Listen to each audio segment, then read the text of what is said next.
Across 400 million years, long before and long after the dinosaur ruled the continents, the sea has remained the unchallenged domain of the shark.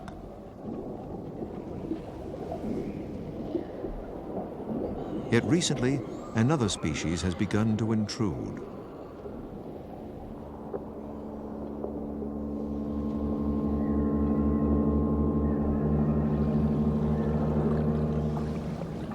Lords of the land, we enter the ocean as potential prey.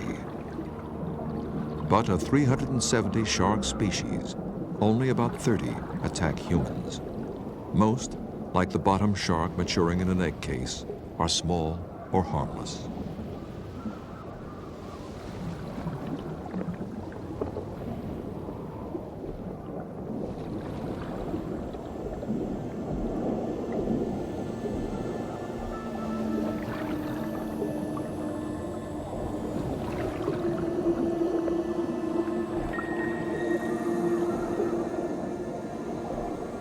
Other young, however, born live from larger sharks, are so aggressive they often devour one another inside their mothers before birth.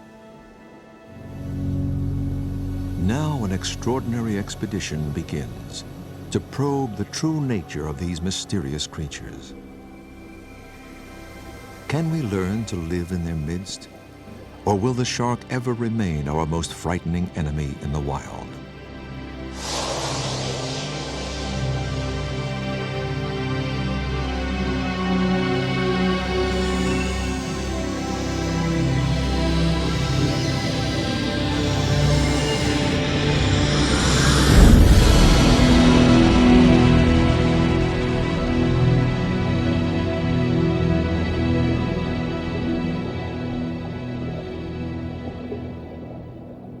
Renowned marine biologist Eugenie never feared sharks, and at 70, still swims among them.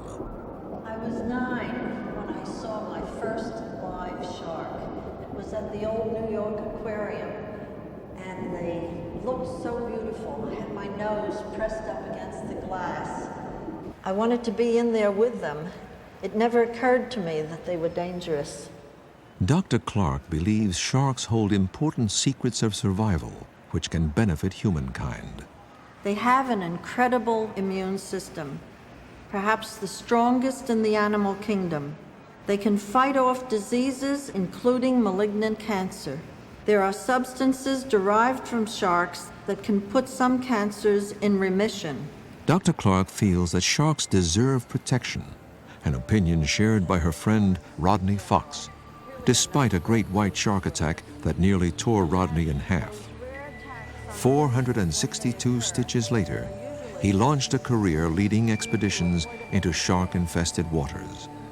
After my shark attack in 1963, I really hated sharks. But after studying them for just a short time, I've come to really appreciate them. However, I'm really keen on these trips to find an effective shark repellent. The central question is, why do some sharks attack humans?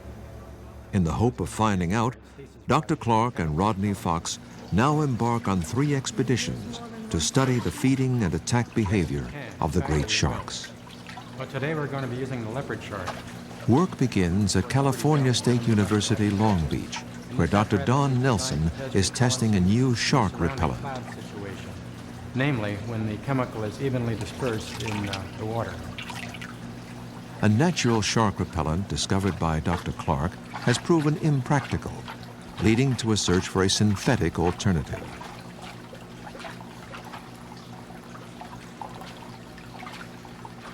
Effective in the lab, the new chemical must now be tested in the wild.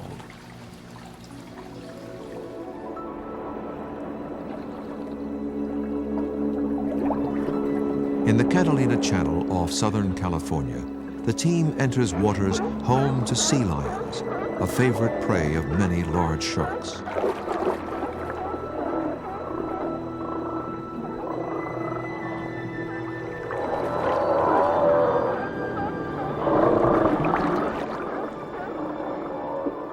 Some scientists believe that sharks often attack humans in error, mistaking swimmers for sea lions. Preying upon the less fit among their quarry, sharks perform a vital evolutionary service and perhaps bear large responsibility for the sea lion's remarkable speed and agility.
Experiments with the new repellent begin in a notorious hunting ground of blue sharks adjacent to the kelp forests.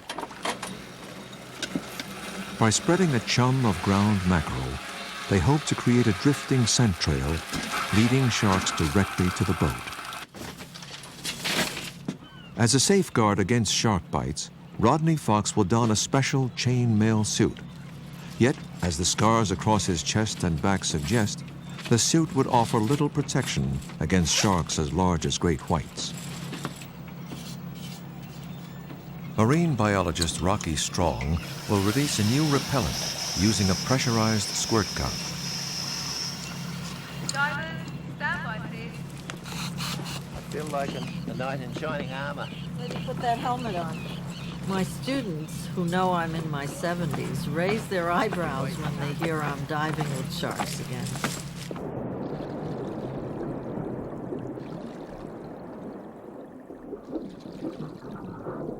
While Dr. Clark and Rodney Fox observe from a steel cage, a safety diver in chain mail will serve as lookout and attempt to lure the sharks with bait.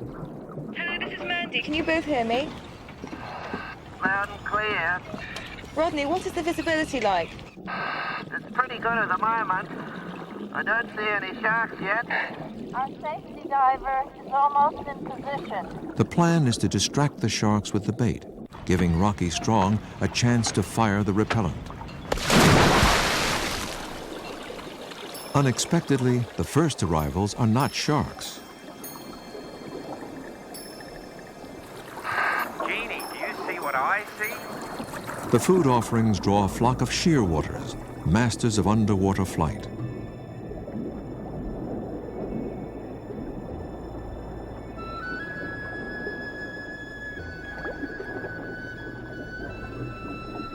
They're eating our shark bait.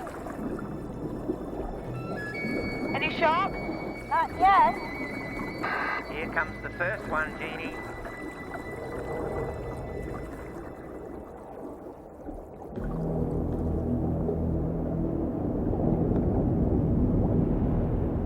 We've got 3 beautiful blue sharks around us now. Make it more.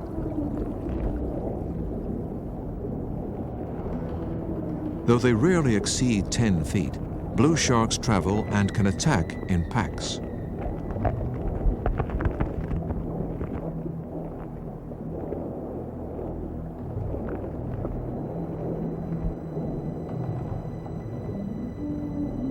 Ranging widely, often feeding in a frenzy, the blue serves as our most common image of a lethal shark.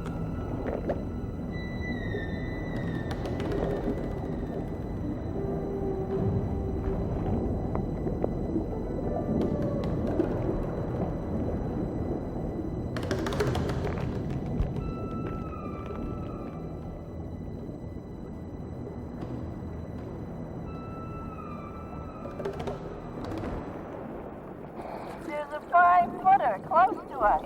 Rodney's tempting it with bait. How close to the front of the cage are they coming? What's out? It's got my hand. His hand suddenly seized by the shark, Rodney struggles to pull free. I was feeding him and he nearly swallowed my hand. At least the chainmail kept him from biting through. Okay, I see Don now. While the shark's attention is on bait, Dr. Nelson approaches with a tagging spear.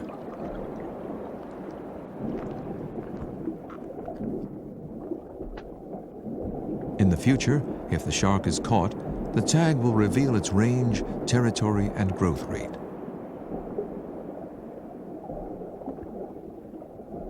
The repellent test begins with a mild concentration released into the shark's mouth.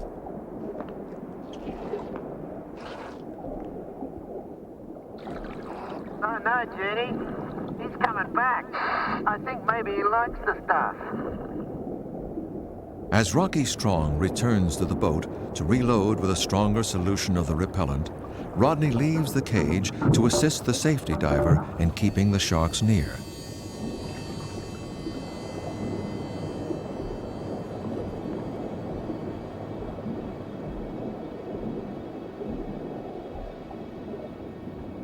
As I was trying to keep the shark around by waving the bait at him, I lost one of my fins. And while trying to get it back on, I started sinking. I dropped the weights on the outside of my suit and tried to reach the buoyancy inflator, but it was out of reach and I couldn't get to it. I knew then that I'd have to take off the air tanks and risk dislodging my helmet in order to inflate the vest, or I was certainly going to die. Rodney, do you read me? Help me! Somebody help me!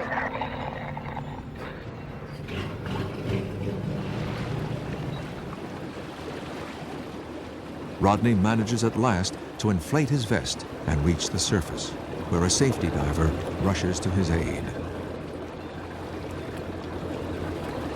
It was pretty frightening to be in the water and suddenly he's not there, and to realize that your close friend is going down in that depth and there wasn't any way we could help him. I thought we'd lost Rodney. I couldn't find my inflator.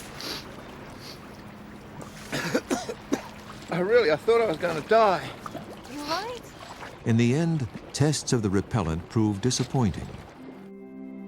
While the search for a defense against sharks continues, the master of the sea prevails.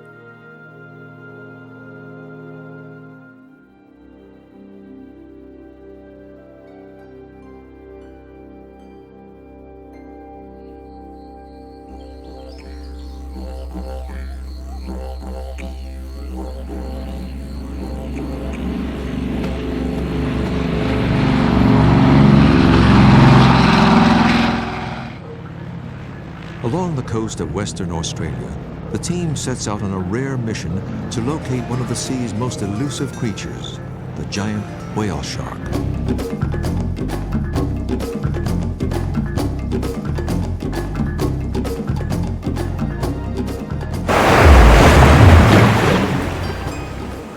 On occasion, whale sharks have been sighted near Ningaloo Reef, but the reason for their appearances is unknown.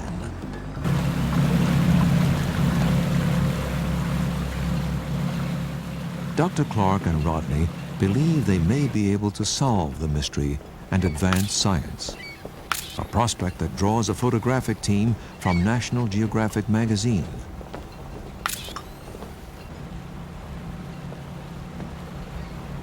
We planned this expedition based on the theory that whale sharks would come to feed on a massive bloom of plankton triggered by coral spawning.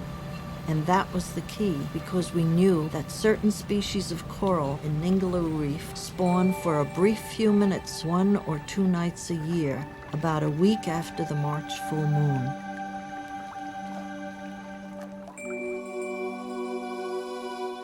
Our first task was to locate an area of good spawning activity so that we would know exactly where to begin our search for whale sharks in the morning.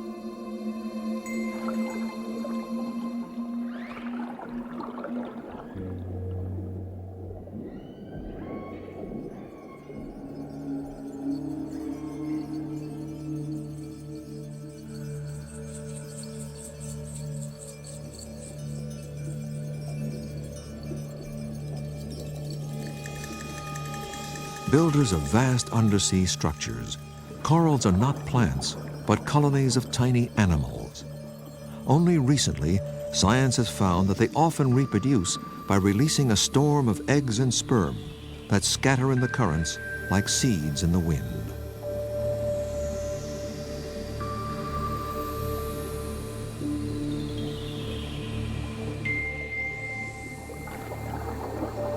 At the appointed hour, bundles of eggs and sperm rise from the coral polyps by the billions in a blizzard of new life.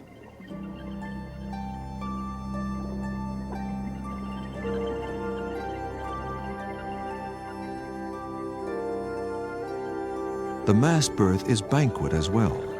Swarms of worms emerge to feast on the spawn. The prolific spawning may have been known to whale sharks for eons. If so, can they predict its time and place? Are they en route here to feed even now? Okay, George, we see the boat now. No sharks just yet. Roger, we'll dive as soon as you can set it up for us. Okay, George, I'll find you a nice big one right behind you now. Roger! By morning, the theory seems to be confirmed. A whale shark is spotted right off the port bow of the launch. Looks terrific from here, George. Okay, we're going up to him now. Just hang on there and he'll swim alongside you. Roger, roger. Our divers are watching now as he comes in. Obviously a photogenic type of fish, this bloke. So the divers are ready to go. I'll leave it to you. Divers stand by. Incredibly, it is the first of 12 to arrive this day, perhaps the largest gathering of whale sharks ever recorded.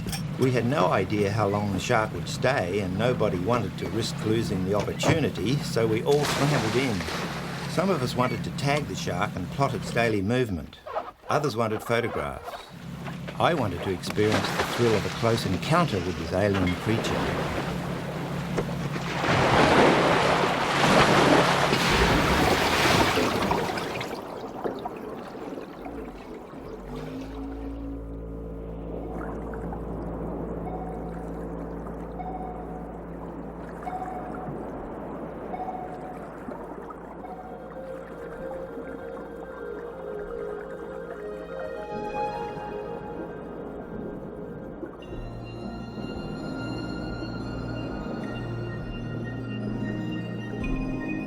Though it bears resemblance to a whale, the whale shark is not mammal, but fish, the largest fish in the world, so immense it dwarfs some species of whales.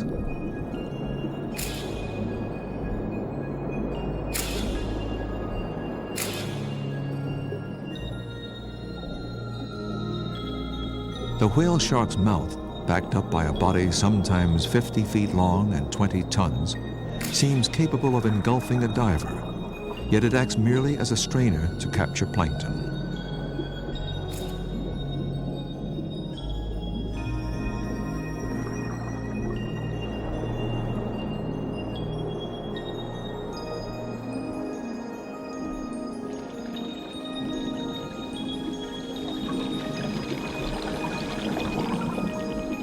Like courtiers to a king, small fish attend to the giant, perhaps cleaning away parasites and gaining a free ride on its bow wave.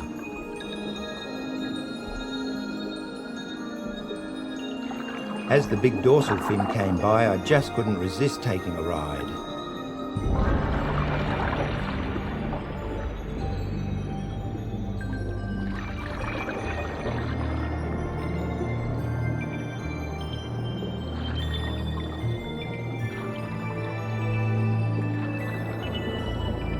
Pretty soon he decided I was a bit of a nuisance and shrugged me off like a fly.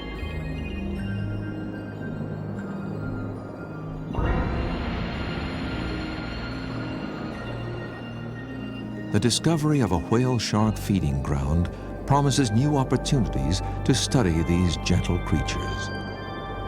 During the next expedition, however, the team will need all the protection it can devise.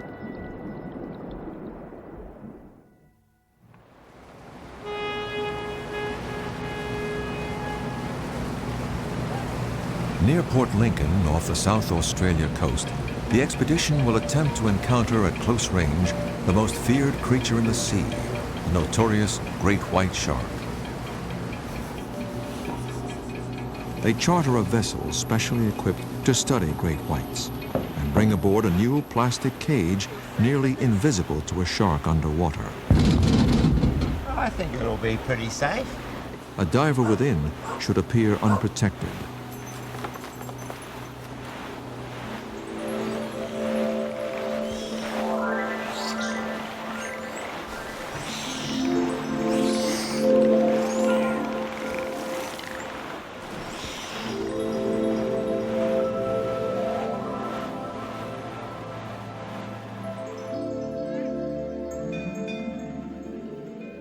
The team will investigate the riddle at the heart of our fascination with sharks. Why do sharks, like the great white, attack human swimmers? And in the often murky or dark sea, what attracts them to us? Are they drawn by smell or splashing movements? Or are they attracted visually to the sight of a human? Well, I hope to detect to see if the sharks can sense that invisible barrier, and also to see if they're interested in me as a human shape. If sharks do attack humans on sight, they should attack Rodney on sight, since the plastic cage is nearly invisible in water.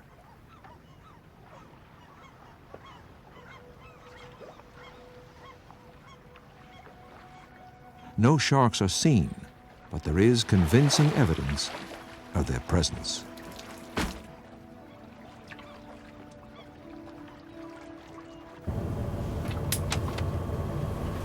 Okay, let's get the camera team and Rodney suited up. Do your communications check. Rodney Fox, camera team, suit in please. Deck crew prepare cages 1 and 2, and on my word, put the camera cage in the water. Lower Rodney into the water please, and hold at 10 feet.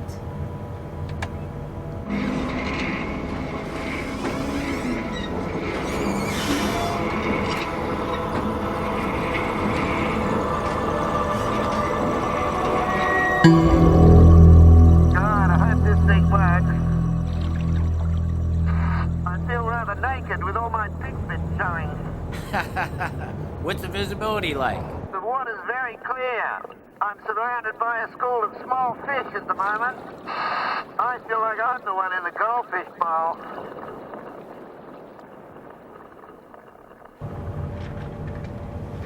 Rodney, behind you. Oh, I think I got a glimpse of one. No, it's just the bait. Last time I dove at night with the great whites, they came in and smashed up the lights. If they're out there tonight, they're being pretty shy.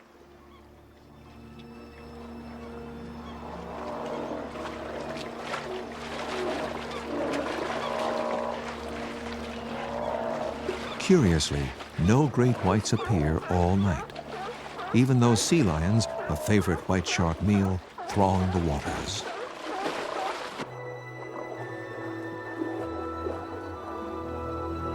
Researchers believe that roaming great whites search the water for scent trails that lead to sea lions or their relatives, then wait along the bottom to rocket upward in surprise attacks. In hopes of luring the great whites, a soup of minced fish and blood is pumped into the water. 2 days passed and still no sharks. But I've been on expeditions where we've had to wait much longer before seeing our first shark. I'm concerned that white shark populations may be in serious decline due to overfishing and souvenir hunters who slaughter sharks for their jaws and teeth.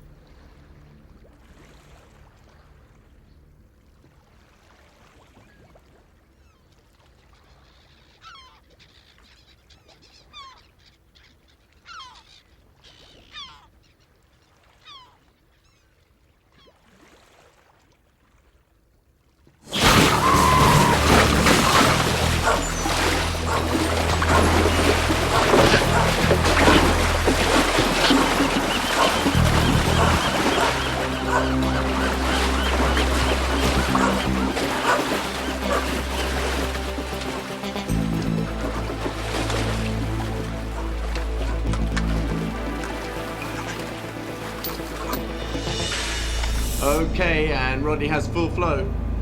How's this, Rodney? Do you read me? Testing? Yes, I can hear you loud and clear.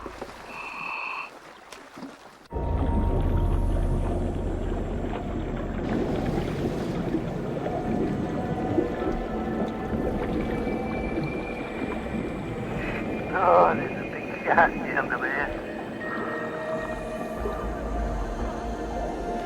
I'd like to have a closer look at the sharks on the bottom. Lower the tube. Set it on the reef, please. Tube's at 20 feet. 30. 40, 50, 60, and at the bottom at 73 feet. Here I was about to meet an old enemy face to face. I thought I'd be scared out of my wits, but when I reached the bottom, I was overcome not by fear but amazement, because instead of 1 or 2 sharks, there was a whole army waiting for me. More great whites than I'd ever seen in one place before. Oh, you ought to see it. They're everywhere down here.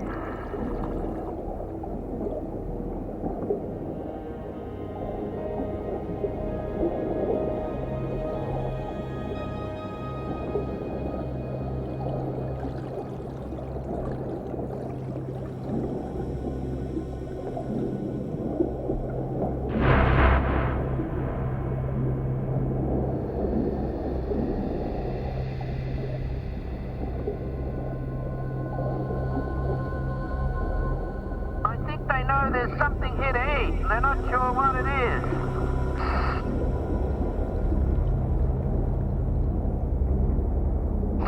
Oh, here comes 2 more.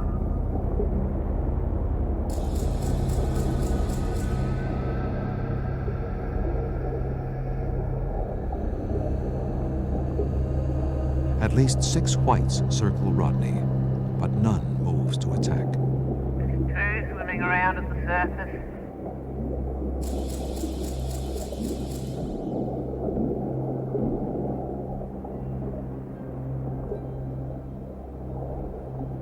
Rodney, there's a stingray behind you. He'd better watch his tail. Aware that nearly all attacks on humans occur near the surface, they decide to raise the tube and see if the sharks grow more aggressive.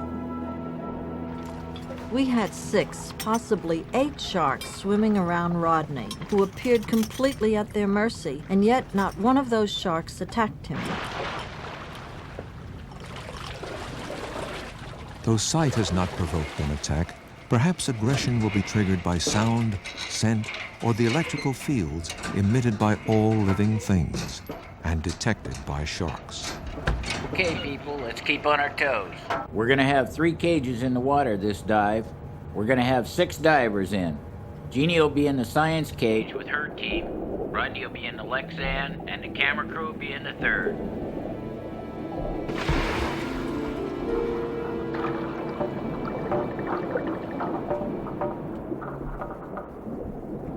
Our cage had 2 clear plastic sides, giving us a view nearly as good as Rodney's, and to the sharks, we probably looked just as vulnerable. Great whites have been documented as large as 20 feet and more than 7,000 pounds. And there are unconfirmed reports of even larger individuals. For all their size and power, the great whites may simply be wary of devices and creatures never before encountered. Yet an attack could come at any time from silent hunters that generally attack quietly from behind or below. Rodney, there's a big one coming right at you. Which direction is he coming? He's right on top of you. It's scary the way they sneak up on you. Great whites are believed to possess good long-range vision. But as the team looks on, a near collision occurs. Perhaps evidence that their close-up vision is poor. Ha! Eugenie just reached out and patted one.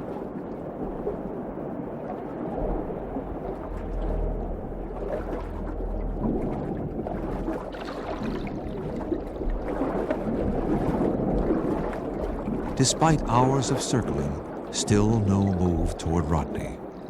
Perhaps they aren't hungry.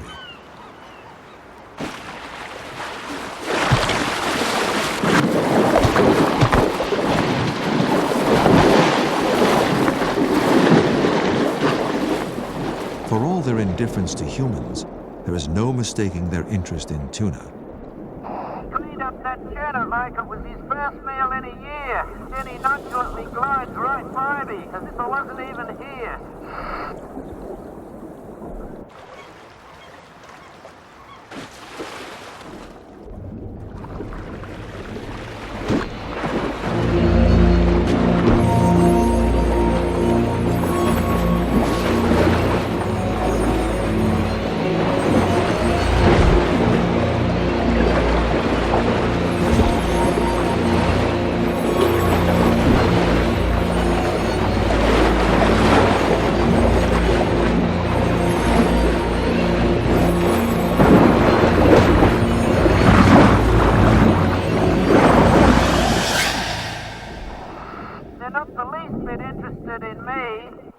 They're still on the hors d'oeuvre.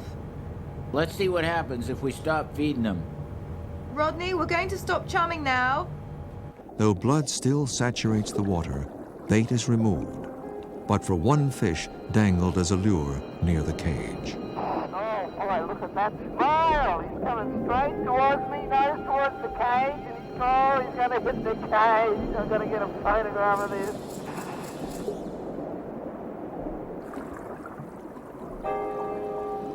Tries to break the cage. I've got a dance because my toes are hanging out. No! Boy, straight in with his nose into the cage and it wobbles like a jelly. The shark now seems drawn more to the metal of the science cage than to the divers within, a result of sensory urges to test bite anything creating electrical currents in water.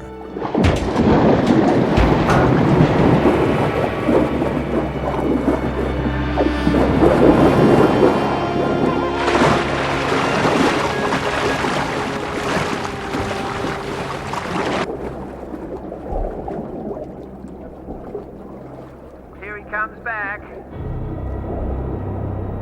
When Rodney was attacked in 1963, he was spearfishing. The shark was probably attracted by the smell and thrashing sound of speared fish.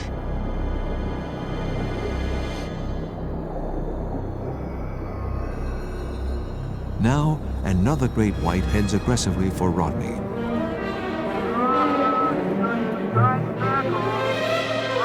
Coming in, I think he's going to attack. Oh, he's got a bunch of hose. Pull the hose and the ropes in.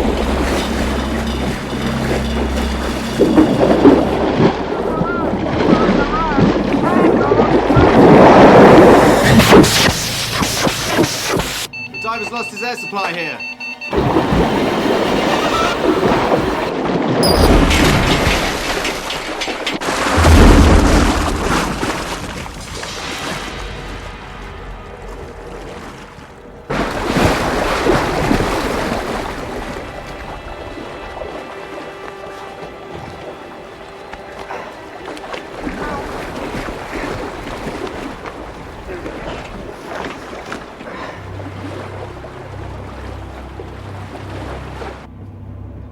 Rodney's all right. Yes. All right, yes.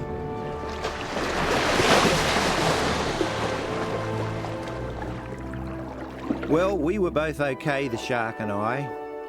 I really believe that in this case at least, he was more curious than anything else. He just got caught up in the ropes and was trying to get away.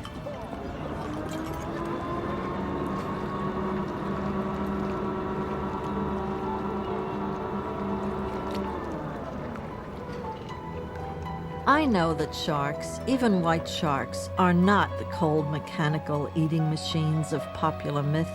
The truth is, they've been around thriving for so long with very few enemies until we entered their realm.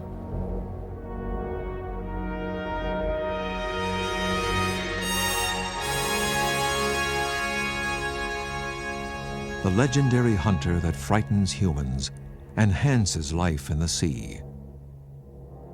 Sharks may never inspire our affection, like dolphins and whales, but they are just as vital to the future of the ocean, and as deserving of our appreciation and protection. Not as monsters, but ancient survivors with priceless secrets to share.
The great white shark.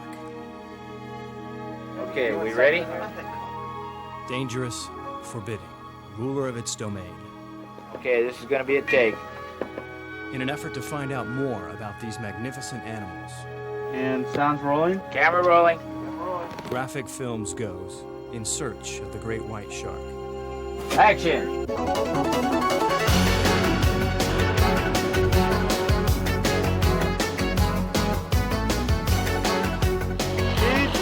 Marker.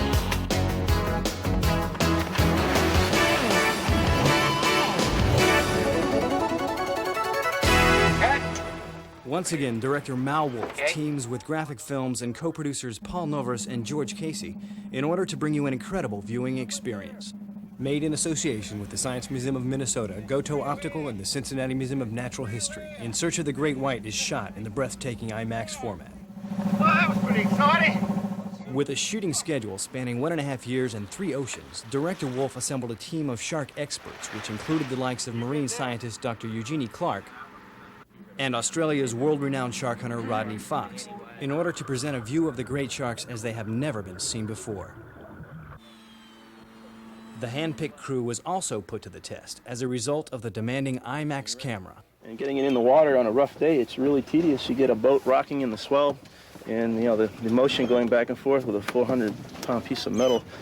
Someone could get hurt, so it's really, the crew on the boat is really a real valuable, super valuable part of the team. Good deal. Watch the ramp. Watch the ramp, guys. Okay, take you to the ramp. Underwater, with the liquid medium, if your camera's weighted properly, you can use the water to help you. Instead of using zoom lenses like you would use on land, you can use the camera, just swimming in, float it in, and float it out. And it lends itself to some creative camera work.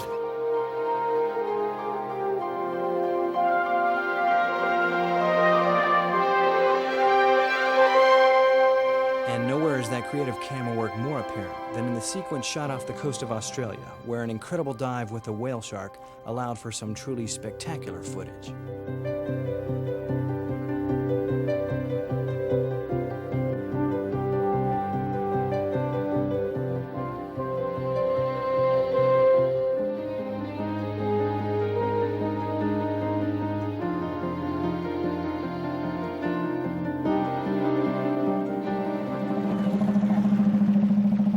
Pushing the limits of filmmaking technology became an everyday experience for the Graphic Films crew.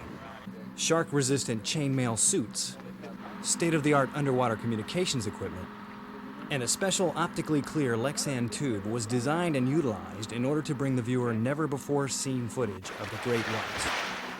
What's the view like down there, Rodney? Oh, there's a big shark down there. The untested tube gave the diver a clear 360-degree view of the animals, while hopefully keeping him safe. You're awfully brave to be down there, Rodney. I don't think I'd like being all alone in that cage that makes you look like you're right out in the open waters.